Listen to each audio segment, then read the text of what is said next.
ang simula ng bakbakan sa pagitan ni Jinwoo at ng mga monarchs at parang alam na ng mga ito kung ano ang capabilities ng kapangyarihan ng isang King of the Dead. Pagkatapos ng International Guild Conference, nagpakilala kay Jinwoo ang 7-star hunter ng China na si Liu Zigang. Bago ito tuluyang umalis, sinabi niya kay Jinwoo na umaasa siyang hindi ang ama ni Jinwoo ang suspect sa pagpatay kay Christopher Reid dahil ayaw niyang makalaban si Song Jinwoo. Maya-maya, dumating ang direktor ng Bureau of Hunter upang hingin ang oras ni Jinwoo. Lumipat ang eksena sa isang hotel at muling nagkita si Mrs. Selner at Jinwoo. Ikinuwento ni Mrs. Selner kay Jinwoo ang kanyang panaginip patungkol kay Christopher Reid. Napapatayin ito ng isang mga malalakas na nilalang at pagkatapos ng ilang araw ang kanyang panaginip ay nagkakatotoo. Wika ng direktor, winarningan daw niya si Christopher Reid. Ngunit hindi ito nakinig kaya humantong tuloy sa pagkapawi ng kanyang buhay. Sinabi ni Mrs. Selner, ang mga makapangyarihang hunter na kayang protektahan ng mundo ay patuloy ng mamamatay hanggang sa wala nang makakapigil sa mga nilalang na gustong ubusin ang mga malalakas na hunter. Tugon ni Jinwoo kung binabalaan din ba siya ni Mrs. Selner na mag-ingat. Sagot ni Mrs. Selner, hindi niya binabalaan si Jinwoo. Instead, inimungkahi nitong protektahan ang mga hunter.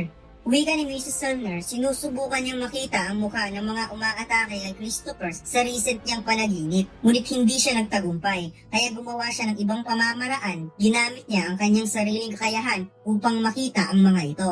Nakita ni Mrs. Selner ang limitless na kapangyarihan kagaya nung nakita niya ang kapangyarihan na nasa loob ni Jinwoo. Kaya sobrang nanginginig si Mrs. Selner sa takot at mayroon itong sinabi nung time na tiningnan niya ang mga mata ni Jinwoo.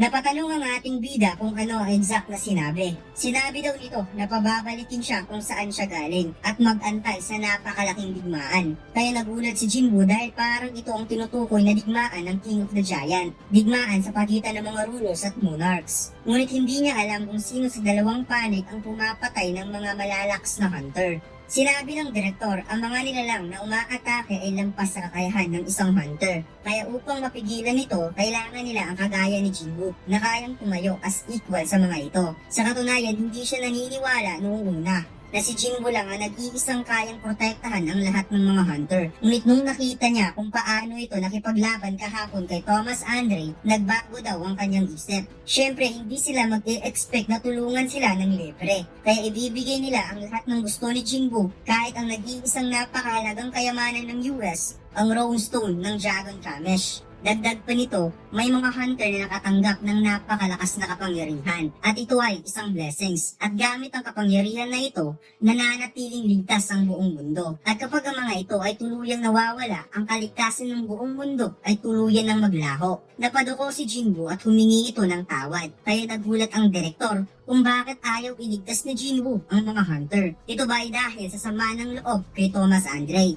Sagot ni Jinwoo, ito ay dahil hindi niya alam kung sino ang kanyang kalaban. Napatulala ang direktor at si Mrs. Selner sa sinabi ni Jinwoo at kaagad tumayo ang ating bida upang magpaalam at umalis. Naaalala ni Mr. White ang mga sinabi ni Jinwoo sa conference na gusto niyang protektahan ng kanyang pamilya kahit kalaban pa niya ang lahat ng mga hunter sa buong mundo. Huminga ng malalim ang ating bida at tumingin nito sa itaas. Pagkatapos tinawag niya si Mr. White at sinabing kung pwede bigyan siya ng listahan ng mga hunter na gusto niyang protektahan at kung pwede bigyan siya ng pagkakataon na makilala niya ang mga ito. Kung kaya napangiti si Mr. White sa tuwa.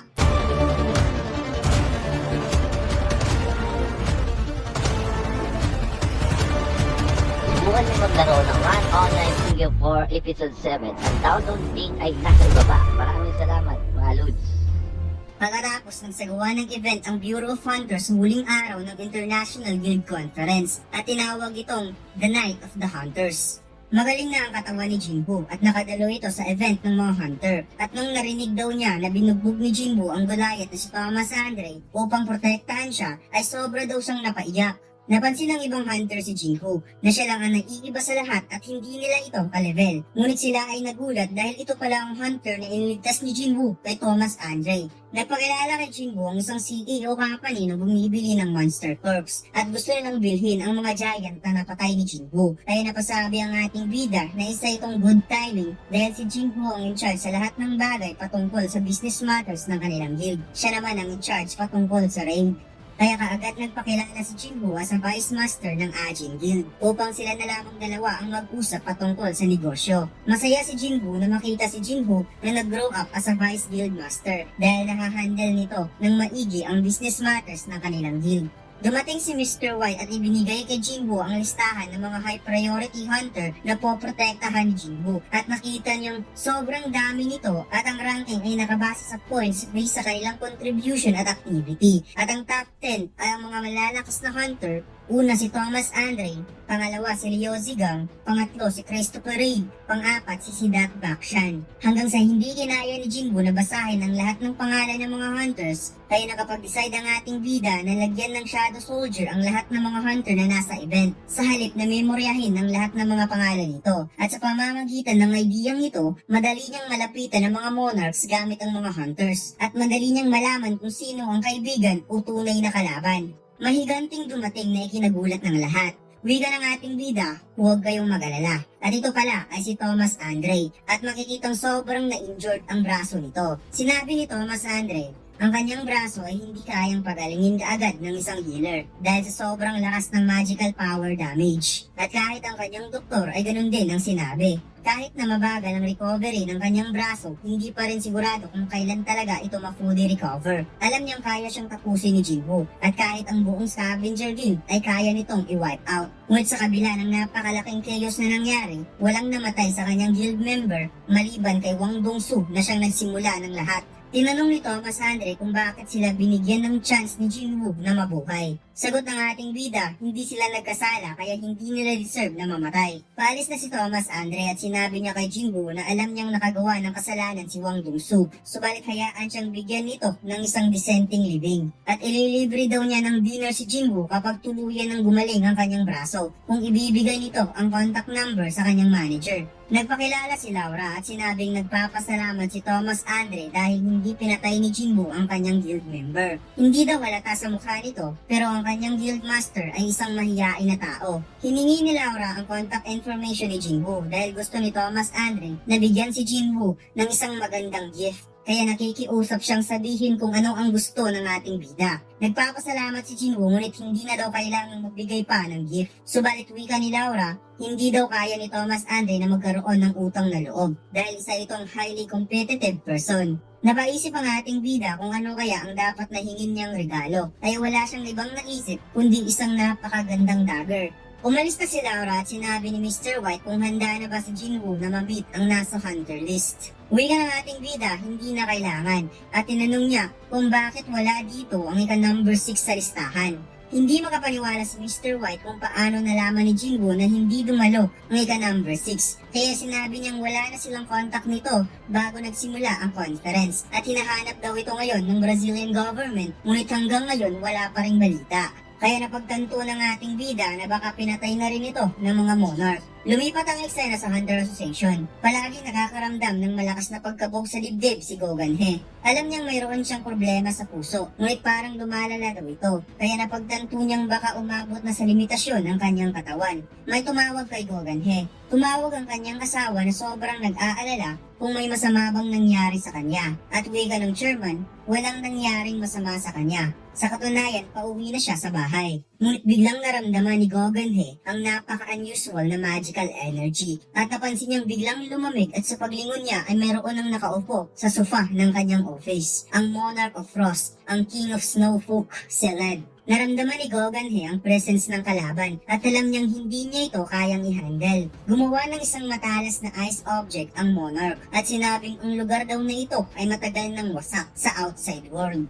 Kaya nagulat si Gogan He dahil baka nananaginip lang siya. Ngunit bigla siyang natamaan ng ice attack sa balikat at tinanong siya kung masakit pa rin ba para sa isang nananaginip lamang. Narealize ni Gogan He, hindi talaga siya nananaginip at tinanong niya kung sino ito. Wika ng Monarch, akala daw niya na kilala daw siya nito. Ngunit parang ang kaharap niya ngayon ay isang tao. Kaya nagtataka si Gogan He kung sino ang hindi taong tinutukoy nito. Wika ng Monarch na wala siyang oras para sa mga mahihina kaya dapat magpakita sa kanya ang fragment of brilliant light. Tinanong niya ito kung natatakot pa ang fragment of brilliant light na mamatay ang vessel kung magpapakita siya. Well, hindi pa rin daw magmamatter dahil hindi na magtatagal ang vessel, mamamatay rin naman. Nag-unleash ng ice magic ang monarch towards Goghanhe at gumawa ito ng napakalakas na impact sa loob ng office. At masayang nakita ng monarch na parang nagpapakita sa kanya ang fragment of brilliant light. At muli itong nagpakawala ng ice magic attack, ngunit pasimple lamang itong tinapik ni Goghanhe gamit ang kanyang kamao at tumalsik ito na parang wala lang.